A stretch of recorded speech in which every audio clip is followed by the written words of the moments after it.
You're listening to the Podcast Detroit Network. Visit www.podcastdetroit.com for more information. In this episode of the Motor City Hypnotist Podcast, I'm going to share with you the 6 things you must know before you see or hire a hypnotherapist. And I'm also going to give away a free hypnosis guide. Stay tuned. Your ideas are intriguing to me, and I wish to subscribe to your newsletter. Get ready for the Motor City Hypnotist, David R. Wright, originating from the suburbs of Detroit, Michigan. He has hypnotized thousands of people from all over the United States. David R. Wright has been featured on news outlets all across the country and is the clinical director of an outpatient mental health and hypnosis clinic located just south of Detroit, where he helps people daily using the power of hypnosis.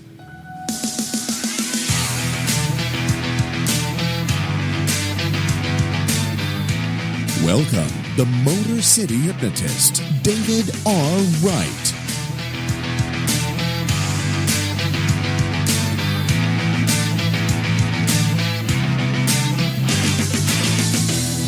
What is going on, people? This is David Wright, the Motor City Hypnotist, coming back to you again on this episode of the Motor City Hypnotist Podcast. This will be a good one because this is going to give you some valuable information. And we're going to be talking today about 6 things that you must know before you see or hire a hypnotherapist, which will be, I guarantee you need this information before you make that decision. So you can find me at motorcityhypnotist.com. That's where my blog is, and also the podcast links will be.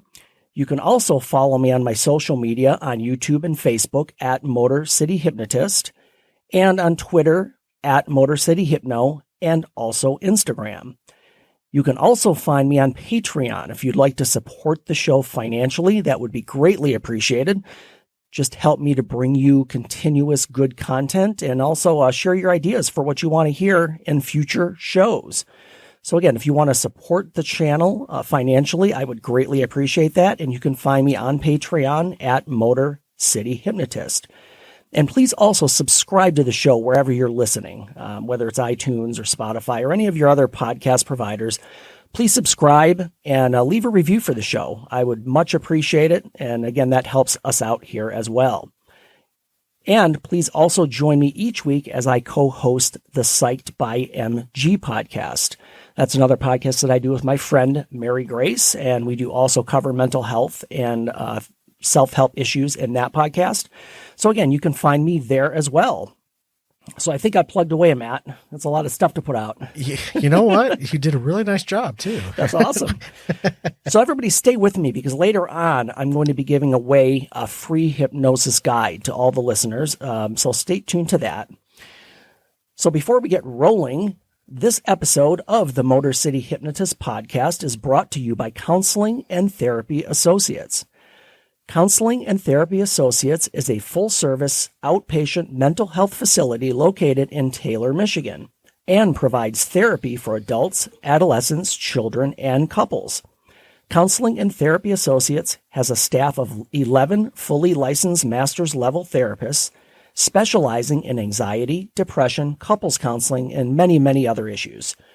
Visit counselingandtherapyassociates.com to view their website and discover possibilities to become a better you. So, back to it. So we are here again, back in studio for the second time. So if I feel like it's becoming a habit. My producer, Matt Fox, is here with me. Happy to be back, man. Yeah, it's just kind of, I don't know, the studio vibe just makes things feel, I don't know, cooler. It's cooler in the studio. It is kind of cool in here, isn't it? Yeah, it just just like temperature-wise, it's cool. Well, the temperature is good too. Oh, but even like that cool. Yeah, it just makes you feel cool being in a studio fair rather enough. than just sitting in my office at a desk, which is where I'm always at. Me So too. This is a good change. Yeah, it is. It's just more exciting. It's nice to be back and not in the house. Yes, exactly. Yep. So we're going to start off with my segment, which I'm going to continue to do because I think it's a good one. We're going to start off with the winner of the week.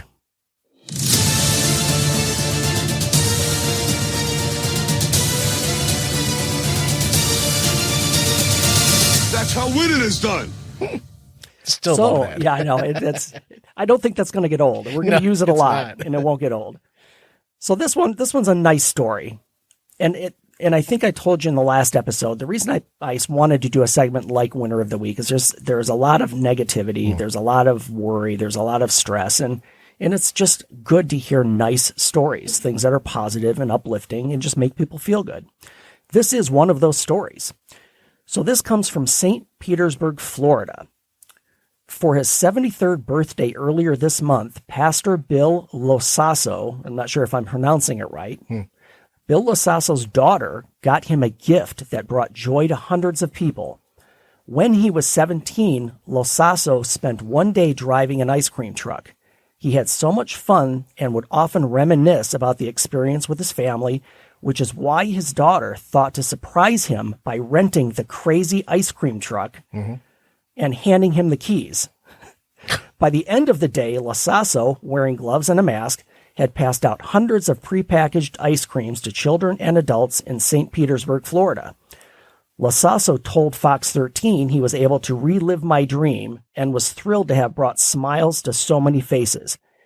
It was really a cool birthday present, and I got to share it with all my friends here, he said. So, good job, Mr. Losasso, 73-year-old Mr. Losasso. I first read that, and my first thought was, do you want to give him the keys for real? Yeah.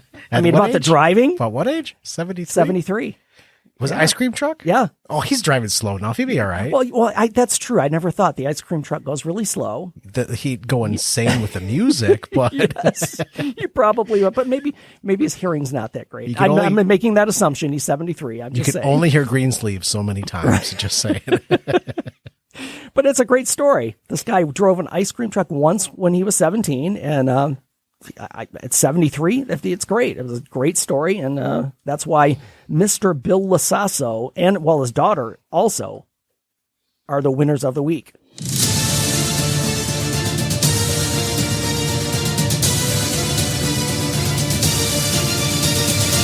That's how winning is done. That's how winning is done. So today, I'm going to share with you 6 things that you must, and I use the term must because these are requirements, that you must know before you see a hypnotherapist. A lot of people, as we have addressed in our last couple of podcasts, when we broke down how hypnosis works and we talked about fears and misconceptions, and a lot of those things go through people's minds when they're thinking about going to see a hypnotherapist. Mm-hmm. And this list of things is going to ensure that you have the best results for yourself. Because a lot of people, just like anything else, if you don't do your homework and you just, if you just wander into a doctor's office, you don't know what you're getting. Right. Sometimes. Same thing with hypnotherapists. And as we get into this, you're going to know why. Knowledge is the key here, and it's important that you do your research, and there are some things that may surprise you if you're looking to see a hypnotherapist that are not that straightforward. The first one is, and this is, I think, because I put this at number 1 because this is the most important, and I want you to bear with me because I have to explain this and make it clear to people because this is a really big, I don't want to say misconception. I just don't think people know. Hypnotists or hypnotherapists are not required to be licensed. Really? Correct. There is no governing body over hypnotists and hypnotherapists as a group or as a profession.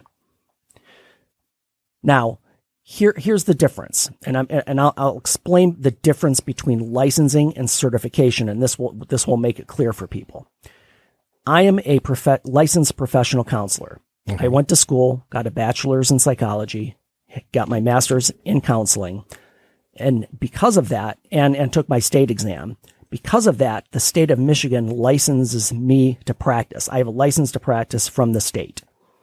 That license has to be renewed every year. You have to meet criteria such as no complaints, no bad behaviors, things like that. It's regulated. It's state regulated so that they just as doctors would be regulated. Mm-hmm. If doctors do something silly or stupid, they could lose their license. Same thing with licensed therapists. And that would be applicable to licensed social workers, licensed counselors, licensed psychologists, We'll kind of put them all in the same pool because they're all licensed by whatever state they practice in to do what they do. Hypnotists do not require licensure. Hypnotists get a certification. And a certification can come from one of hundreds of different organizations. So in the United States alone, I did some quick research on this. There are probably, I'm probably going to say over 100 places where you can get certified to be a hypnotist. The important thing to know is all of these organizations that do these certifications have different requirements. Some require in-person hours. Some require just online. Some programs are 6 months long. Some programs you can finish in a week or two.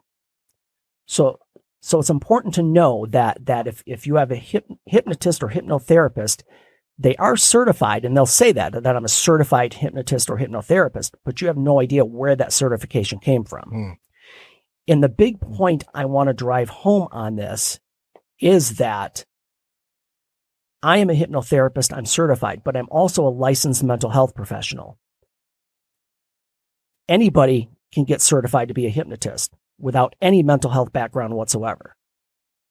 And that's the thing that you have to look out for. That's the thing that you have to make sure that you're okay with that. Now, I'm saying that there can't be good hypnotists or hypnotherapists, but for example, your next door neighbor might be a plumber, and he just decides, I want to learn hypnosis. So he can go online, find an online program, finish their requirements within a couple of weeks, and become certified as a hypnotist, and then call himself a hypnotherapist. It's like getting a marriage certificate or becoming an ordained. It's funny you say that because it's one of the things I talked about. Pretty much anyone you apply online and become an ordained minister. Yeah. But what requirements did you go through? I now pronounce you legally sane. Yes, exactly. Now, so again, I want to hammer home this point. Hypnotherapists don't have to be licensed, but they are certified, but those certifications can vary widely as far as what they had to do to get that certification. Gotcha. So the important thing to ask when you see a hypnotherapist, and here's the question, do you want to see somebody who is a mental health professional that's providing you hypnotherapy, or are you okay just seeing somebody that does hypnotherapy and doesn't have any mental health background? That's up to the listeners to decide. And I'm not promoting one over the other. But of course, as a mental health professional, I would recommend that you see somebody who also is licensed to practice mental health. Right. I think it's safer. I think it's more regulated. And it's just, I think it's going to be a better experience for you. I'd almost say even go as far as check the insurance that you have to see what is covered under said insurance. Well, and that's an interesting point too, because most insurance companies will not cover hypnosis as a treatment. Right. Okay. Now, because I'm also a licensed therapist, I can see someone that comes into my office for anxiety, let's say, and I can use hypnosis during a therapy session, but because I'm a licensed therapist, it's being covered as a therapy session by their insurance company. Wow. Okay. So for me, hypnosis is a tool I use in therapy, but for hypnotherapists, that's their only tool. Gotcha. If that makes sense. It does. It does. Yes. And Jamie Flanagan just walked in the house. Nice to see him back in studio again. So again, to drive home this point, your hypnotist or hypnotherapist is certified, but they're not necessarily licensed to practice mental health. Now, I'm going to run through these quick. There are some state differentials that run through here. And I know I'm in Detroit, thus the Motor City Hypnotist. Michigan doesn't have any requirements as far as hypnotist or hypnotherapist. Again, you can get certified in a week online, put up a shingle, and open an office and say you're doing hypnotherapy. Right. There's no regulation whatsoever. Now, there are states that do have some regulations, and these vary from state to state, but I'm just going to read these real quick because if you live in one of these states, it's important to look up what the requirements are so that you know what requirements your hypnotherapist has to meet.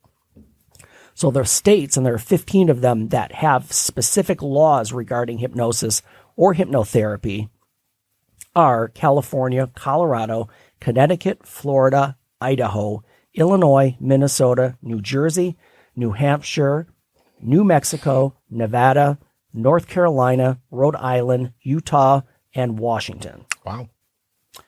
And those might be as simple, the requirements might be as simple as they just have to register as a business. Mm-hmm.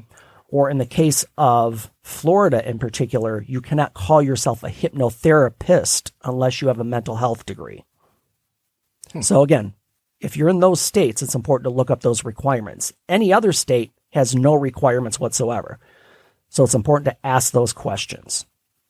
So again, we're going to finish up on point 1, and I'm spending a lot of time in this because this is the most important one. If you see a hypnotherapist, ask them, are you licensed to practice mental health? They might say, no, I'm just a hypnotherapist. I'm certified.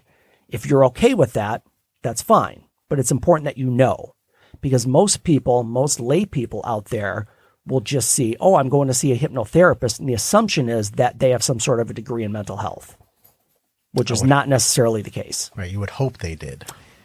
I would like to see that. And I go to a lot of conferences. Well, the one main conference I go to every year in Vegas, which is, it's in Vegas. That's why I don't miss it. There have to be 600-800 hypnotists and hypnotherapists there, and probably less than half have any sort of mental health degree or training. They're just there for Vegas. They're there for Vegas, and they are doing hypnosis. Right. But again, so for the listeners, just know what you want, and it's just important to know those facts. And it's fine if you just want to see a certified hypnotist, knowing that they don't have a mental health background, but it's important that you know that. Mm-hmm. Okay? The second thing that you must know is how many years has your hypnotherapist been practicing? And that just comes down to experience. Like, how many years have they been doing what they're doing? Mm-hmm. Experience is one of the most important aspects to look for when you book someone. So ask them, what's your experience? How long have you been doing this? Where were you certified, or where were you licensed if they're a mental health professional? Ask those questions, because if somebody says to you, oh yeah, I've been doing this for 6 months, that's not necessarily bad, but you owe it to yourself to have that information, because maybe you want somebody that has been doing this for a long time and has the experience that you would want them to have. So again, ask about experience and how many years your hypnotherapist has been practicing. Don't ask who they've treated. Ask how long they have been treating. Correct. and we're going to add to that, ask if they specialize in your specific thing. And I'm overlapping. We're going to get to that. I jumped ahead, so we'll come back to that one. So again, ask about experience. Experience is important, and ask how long they've been practicing. The third thing that you must know is, does your hypnotherapist have reviews, or are they willing to provide contact information for clients they've treated? And I know that sounds a little bit iffy regarding privacy issues, but most of my clients who've come in for hypnosis, for let's say stopping smoking, losing weight, for fears, phobias, to address anxiety, most of my clients that I see for hypnosis, they're more than happy to tell other people about it. In fact, I use specific clients for that reason, because I want other people to know that I've done this and it's worked with other clients. So when you talk to your potential hypnotherapist, ask them, do they have reviews? Do they have specific clients that you can talk to about their experience? And this just goes back to any business. If you ask somebody, well, let's talk about restaurants.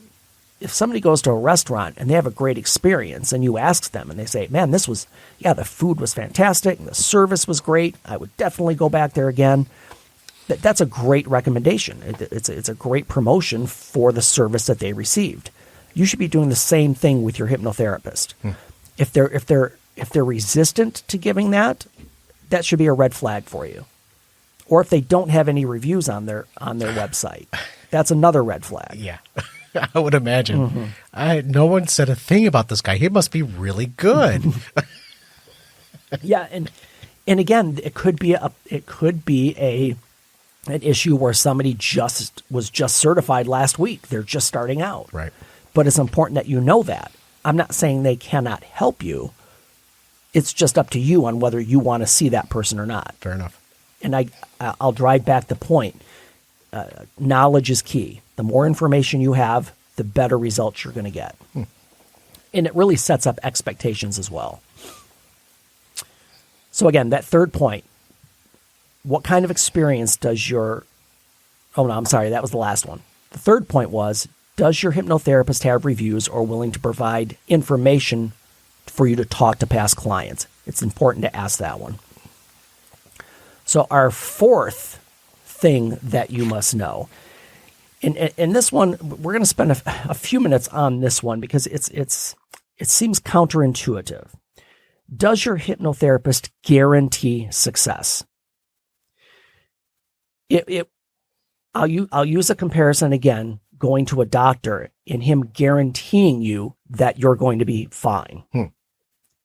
Without the information and without knowing what's going on with you, it's impossible to make that guarantee. And I would even say it's unethical and unprofessional for someone to claim that they can guarantee someone else's behavior. And this is where personal responsibility comes in.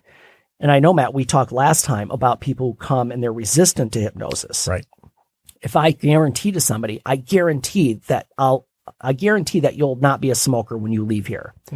And they fight me the whole session and they're resistant, then I can't guarantee what their behavior is going to be. They have to want to. They have to follow along and have to do what you recommend. It's like saying to somebody, I guarantee you'll lose weight, and then they don't follow your instructions, and it's not going to happen. Right. So if somebody guarantees success, just be careful of that. I'm going to use the term red flags very often as we go along. And that's just another red flag. It's something to be aware of. Also be aware of therapists who claim high success rates. Now, again, that's a gray area because I can say that I've had good success. I don't keep data. I don't keep a spreadsheet. I don't have the specific metrics to say I'm at 88%, right? Success rates. So you can say I've had success with something before, but if they're using percentages or saying, yeah, I 8 out of 9 people stop smoking. I don't know if people can. I don't know if you could quantify that. You keep copious notes, but you don't gather all that data to say how successful you have been. Well, and take, for example, somebody who comes in and they want to stop smoking. I spend 1, 2, maybe even 3 sessions with them. And then I may not hear from them again. Right. But they come back 2 years later saying, Doc, I reverted back. I need your help again. I never hear from them again, and they've just never smoked again. Exactly. So they haven't had to talk to me. See, there you go. So my assumption is it's successful, but I don't know that for sure because I haven't had a report back. I get that. Okay. That makes sense.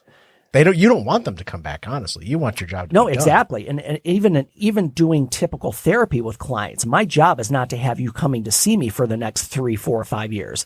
My job is to get you to the point where you don't have to come and see me. That should be the job of, or the goal of every therapist. Fair. Yeah, absolutely. Is to enable people to be independent with their own therapy, with their own feelings, with their own issues. Got it. One of the other things on this point, as far as guaranteeing success, this is the way I put it. I say, if you follow my instructions, if you do what I say, it is likely that we're going to accomplish what you want to accomplish. And that is the best I can say to somebody as far as results. If the person does exactly what I tell them to do and follows all of the steps that I give them, there's a pretty good chance they're going to reach what they want to achieve. But again, as a hypnotist or as a therapist, I can't guarantee their behavior. Right. So again, be wary of somebody who guarantees success. Okay, let's move on. The next point, and I think we're on point 5. 0.5 or 0.6? 0.5? Yep, I think we're on 0.5. Fair enough. Let's review quickly, right, since we have a little bit of time. Yeah. Point 1 was, is your hypnotherapist licensed or certified? That was the big one. What kind of experience or how many years have you been practicing? Does your hypnotherapist have reviews or willing to provide contact information? Does your hypnotherapist guarantee success, which we just covered? And then this one is, does your therapist have experience in your specific issue? Now, I know friends of mine that specialize in one specific thing. I have a colleague who lives in Canada. He's known as the smoking guy. That's his website. Oh, okay. That's a population he pitches to. That's who he sells to. That's who he promotes to. And that's what he does. That's what he does every day. I didn't know if he was a barbecue guy or if he'd walk into a room and just be, just hot, He could be a barbecue guy, I'm very important. But he's called the stop smoking guy, and his specific population is to help people stop smoking. Now, somebody might come to him for like a phobia, for instance. And if he says, well, you know what? Everyone I see for smoking cessation, but I'll see you for this. Again, he doesn't specialize in that, so he probably hasn't had a lot of experience in that area. Gotcha.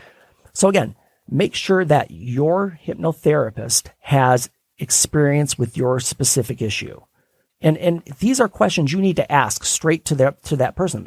I know many people might not be assertive, or they might think again, we go back to the doctor example. Many people don't feel like they can ask questions because they don't want to feel stupid, or they don't want to feel like they're questioning the doctor because he's the professional. Mm-hmm. But you as a client paying for a service, you should be asking all of the questions that you can to make sure that your success rate or your experience is going to be a positive one, because otherwise you just don't know what you're getting. And the sixth thing you must know is, does your hypnotherapist have liability or malpractice insurance? Right. And I know that one is it would seem like common sense, but because if somebody's a hypnotist or hypnotherapist and they're not a licensed mental health professional, there's no requirement for them to have malpractice insurance because they're not governed by anyone. Right. Me, as a licensed professional counselor, having a license from the state of Michigan, I have to carry malpractice insurance. It's a requirement. Mm-hmm. And honestly, it's just professionally better for me to do that because it protects me and my clients as well. Absolutely. Absolutely. So yes, ask if your hypnotherapist has liability or malpractice insurance. If you get a blank look or they just say nothing, then that's an issue. Yeah, that's a, what did you call it? A red flag? Yeah, that is a red flag. Yes. Wait a minute. This could be some kind of scam or possibly scamola. Yeah, exactly right. So again, ask those questions. These are important questions. And again, the first one being probably the most important. Find out if your hypnotherapist is a mental health professional and is licensed to practice. That's a big one. And I don't want to criticize the people who don't have a mental health degree, but hypnosis is a therapeutic procedure. And even if I'm working with somebody just on stopping smoking, they'll sometimes get into that relaxed state and they might have a memory. They might have a think of another issue, and it might be what we call an abreaction. And if you're not a mental health professional, you're not equipped to handle that, sitting there in that position at that time. So I know we're close to wrapping up here. So in conclusion, I just want to say a hypnotherapist is like any other therapist or professional. You need to have a good working relationship that is trusting and secure, and you need to know that this therapist is qualified to help you reach your goal, whatever that goal is. And I don't want to minimize it, even if you just want to stop smoking, which is a good thing, or if you have childhood trauma that you want to get over. Whatever it is, the issue is your issue, and you want to make sure that you're in the best position to succeed. If something doesn't feel right, go with your gut on this. And again, I want you to be safe, and I want you I want you to have the best outcome possible for your situation. So again, ask these questions. Go through this list. And in fact, what I'm going to do is I'm going to post on the show notes a link to this list of these musts that you must do before you see a hypnotherapist, along with that free hypnosis guide that will be available. So look for that in the show notes and also on the Facebook page. And both of those links will be available. And that way you'll be ready. You can have that list in front of you. And when you call to make that appointment with your hypnotherapist, you can just go right down the list and ask these questions. And if you get to the end and they're all yeses, you're probably in pretty good shape. Fantastic. Awesome. Thanks for all that. Yes, absolutely. So thank you for sticking around. Again, this is an important one because, again, I want people to be safe. We are going to be back on our next episode. And I'm excited because next episode, we're going to be talking about the secrets of stage hypnosis.